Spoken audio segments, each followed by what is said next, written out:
Hey guys, welcome to Amity Tracks, and welcome, I guess, to the second video here. We're talking Rock and Roll Hall of Fame. Rock and Roll Hall of Fame just released recently their list of 15 nominees for the class of 2024. You want to see our commentary and thoughts on that? Go watch our previous video where we dove into those nominees and discussed them, and I gave my predictions and my preferences and all that stuff. So this video here, because this inevitably, when you start talking about the Rock and Roll Hall of Fame, everyone gets around to this. Who's not in, who should be, right? Who's on your list of Rock and Roll Hall of Fame snubs? And if you care about this kind of thing, you care about it a lot.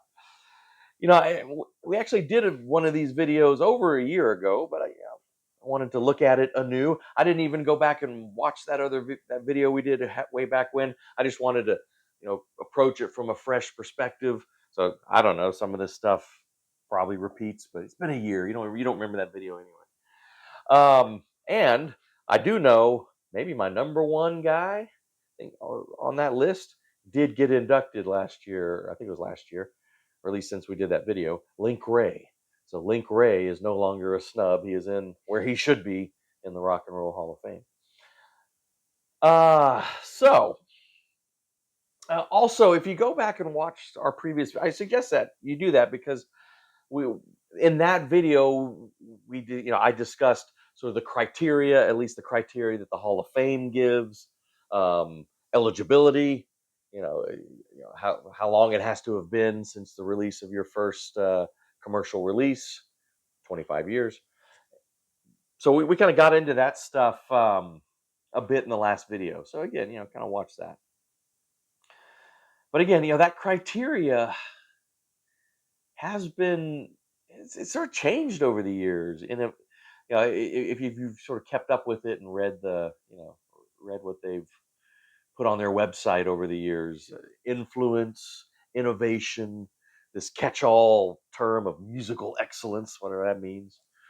And they have admitted in recent years that they do consider just popularity and sales and charting and all that stuff too. Consider it. It's not it's not the end all, but at least they've come clean and said, yeah, they'll consider that. And in my view, at a minimum, I mean, pioneers in these subgenres and whatever, I mean, should be in, right? And I think you'll see some pioneers are not. The Rock and Roll Hall of Fame has had some issues, I think, for me, or in my view, especially with progressive rock, with metal, and some pretty important 80s artists are still kind of waiting to get in, but have long been eligible. So I think those are some of the areas where they've really fallen down. All right. So I'm going to count down. Here's my top 10 from 10 to number 1. Rock and Roll Hall of Fame snubs. These are artists who are eligible but are still not in the Hall of Fame. Number 10. And I'll just show you, a record from each. Number 10. Dick Dale. Dick Dale, the king of surf guitar, right? If you're the king of something, as in like a genre, should be in the Hall of Fame. I mean, Dick Dale, I know, you'd think with, was it Miserlou that was used in Pulp Fiction, right? I mean, he got some resurgence with that. I mean, Dick Dale, yeah, just an innovator. I think in instrumental guitar playing, when that was a huge thing in the 50s and 60s. And yeah, I think Dick Dale should be in there. I mean, like I said, Link Ray got in last year, which I think long ago should have gotten in. And I say Dick Dale, similar thing. Maybe not quite as important as Link Ray. I think Link Ray is more important, but Dick Dale's pretty important too. So Dick Dale will be my number 10. My number 9 snub would be Big Star. See, Big Star. Big Star. There they are. Alex Chilton, Chris Bell, Jody Stevens, Andy Hummel, but especially Alex Chilton and Chris Bell. Hugely influential And I mean, you look at everyone from Tom Petty to REM. I mean, those artists, like said, yeah, Big Star is a big influence. A Big Star. I mean, we haven't done. We're gonna do a video on Big Star at sometime soon, but Big Star is probably the classic cult band, right? Because they never made it big. In fact, that's the whole story of Big Star is they should have made it big. They had a huge sound, just this great sound in a just world. Big Star would have been one of the biggest bands of the '70s, but they just bad luck, record company indifference, just all kinds of stuff. Some of the personalities, all kinds of stuff, just sort of for some reason stopped them from becoming the big band that they should have been. Ironically, this is of course entitled Number One Record. I mean, they knew they should have been big. They were great, just power pop innovators. Big Star. Number 8. Can you believe this band is not in there? Thin Lizzy. Thin Lizzy is not in the Rock and Roll Hall of Fame. I mean, Phil Lynott, uh, great songwriter. I think coming from very interesting, being black, the Black Irishman, right? But being black, but sort of in this sort of classic rock, some interesting perspectives. I think great bass player, great singer, great songwriter. Um, yeah, Thin Lizzy, man. All right, number 7. Number 7. These guys have been nominated a couple times, but have not been inducted thus far. Very important band out of the '80s. The Replacements, sort of in that alternative scene. I mean, these guys are deities. Paul Westerberg and the rest of these guys. Yeah, the Replacements. Hopefully, I think they've been nominated a couple times. Hopefully, they'll get in eventually. Number 6. I tell you that the Hall of Fame had an issue with metal. Freaking Motorhead is not in the Hall of Fame, which is nuts. Motorhead is not in the Hall of Fame. Do I need to explain to you? No, I don't. That's absurd. All right. Number 5. This band, I believe, has been nominated twice, I think. Still not in, which is ridiculous. I think maybe one of the reasons they're not in is they're not together anymore. Their former lead singer, kind of a douchebag. A lot of people don't like him. But the Smiths, I mean, undoubtedly, the Smiths need to be in the Rock and Roll Hall of Fame. One of the most important bands that come out of the '80s. Morrissey, like him or dislike him, was one of the great sort of frontmen from the '80s, lyric writer from the '80s. Johnny Marr on guitar, one of the great, and not traditional, right? Not throwing out classic rock guitar solos just as a rhythm player. Johnny Marr was hugely important. Andy Rourke, who died, I believe, last year. So Mike Joyce on drums. I mean, the Smiths. I think they'll get in eventually. They just might take a few more nominations. Number 4, this guy. This guy could go in multiple times in multiple roles. This is nuts. As an artist, but also, they also induct like producers and kind of just people important to the industry and all that. As a producer, this guy has produced some of the great work by other artists, but he also collaborates with, U2 wouldn't be where they are.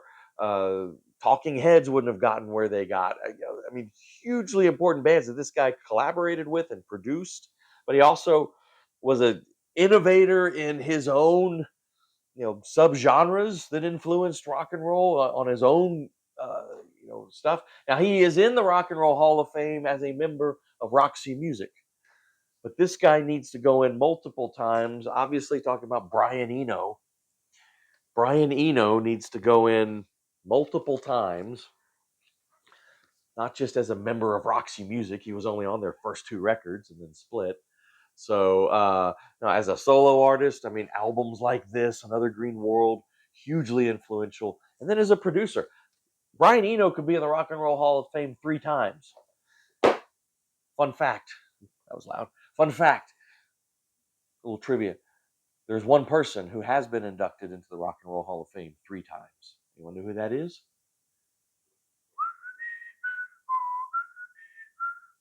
Eric Clapton. Eric Clapton is in with the Yardbirds, with Cream, and as a solo artist. All right. Number 3. These guys got nominated finally for the first time last year, but did not make it in, incredibly. And they have long been high up on my snubs list, and they will be until they get in. Now, a while back, the Hall of Fame inducted the Small Faces and the Faces and with one induction.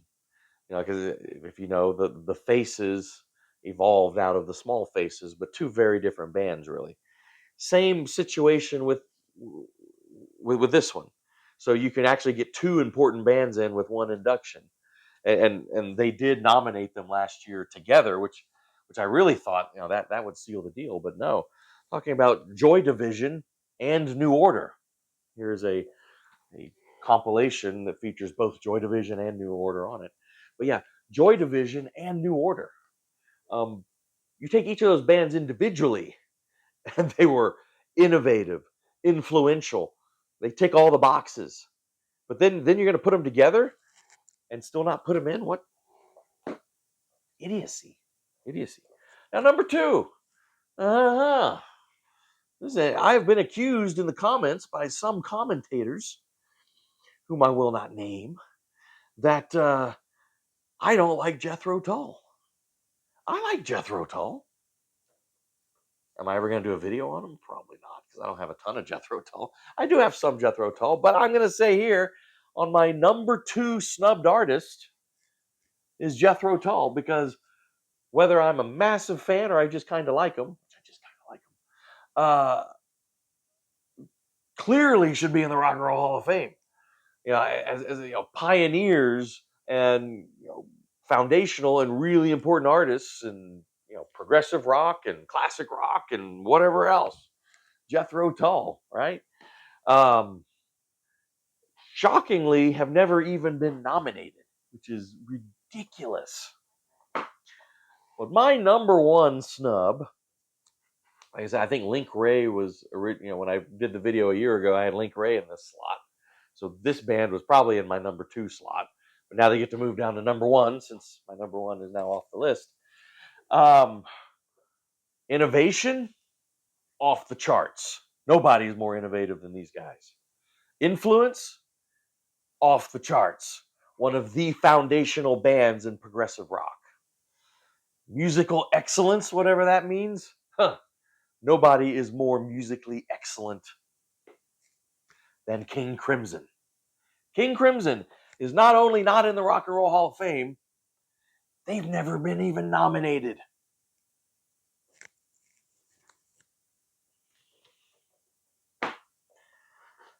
You don't know why King Crimson is important? Go watch our King Crimson week, which we did however long ago. I'll tell you why King Crimson is really super important. All right. I do have, I printed it out here. This is my complete snubs list. I actually have it divided here by genre. So, yeah, look, I'll just throw a bunch of other names out on my snubs list, not in the Rock and Roll Hall of Fame, also from the 1950s kind of era, early 60s, when I was talking about Dick Dale, but also Johnny Burnett and the Rock and Roll Trio, Chubby Checker. Classic rock, kind of 60s and 70s, Bad Company, never even nominated. Captain Beefheart, MC5, been nominated multiple times, still not in. The Guess Who, Love, never nominated. The Monkees, never nominated. Nick Drake, never nominated. Steppenwolf, they did get one nomination, but they're still not in. Warren Zevon was nominated last year. Joan Armour Trading. Now, I'm going to push the 13th floor elevators, but yeah, that'll never happen. All right, metal, hard rock. I just showed you a Motorhead, and Ozzy would be on this list, but since he's been nominated, I didn't put anyone that got nominated this year on my snubs list. And we also mentioned Thin Lizzy. Iron Maiden is not in the Rock and Roll Hall of Fame. They have been nominated, but Anthrax, Pantera, progressive rock. We just mentioned King Crimson and Jethro Tull. Emerson, Lake and Palmer's not in. Can is not in. Neu is not in. Procol Harum is not in. Out of the 80s, Bauhaus, Peter Murphy, Bjork, Black Flag, Devo, Husker Du, INXS, The Jam, Motley Crue, New York Dolls, The Pixies, Sushi and the Banshees, Morrissey, as a solo artist also, Sonic Youth, Weird Al Yankovic, I would actually argue should be in the Rock and Roll Hall of Fame, Weird Al, Cindy X and Cyndi Lauper. Now the 90s, Alice in Chains, Beck, Soundgarden, Smashing Pumpkins, Flaming Lips, Rage Against the Machine, Stone Roses, Fish, Garbage, Chemical Brothers. In that rap and R&B, since it's in, who else? Africa Bambaataa, Barry White, Chic, the Commodores, the Marvelettes. They're not rap, but kind of R&B. Going the Marvelettes goes all the way back. War, the Meters. As early influences, so the Rock and Roll Hall of Fame has brought in people before the rock era as early influences, or just kind of from these other genres who have influenced rock and roll. Sonny Boy Williamson should be in there. Graham Parsons, Flying Burrito Brothers, the Wailers. Bob Marley's in, but the Wailers did not go in with him, which is ridiculous. John Coltrane has an influence on a ton of musicians. Duke Ellington, Count Basie, Daniel Lanois as a producer. Rick Rubin is a producer. Fela Kuti. Frank Sinatra. I mean, hell, you have Louis Armstrong is in the Rock and Roll Hall of Fame as an influence. Frank Sinatra. Anyone who sings in the pop, arena owes something to Frank Sinatra. So yeah, there's a lot of snubs. All right, guys, give me your top 10 in the comments. Top 10 snubs, top 10 artists not in the Rock and Roll Hall of Fame who are eligible and who should be there. Fire away. All right, guys. Thanks for watching. We appreciate it. Please do subscribe, hit the bell for notifications, like the video, share the videos, and we'll see you next time on Amity Tracks. And next episode will not be about the Rock and Roll Hall of Fame. We'll get off of that and get back to our regular programming.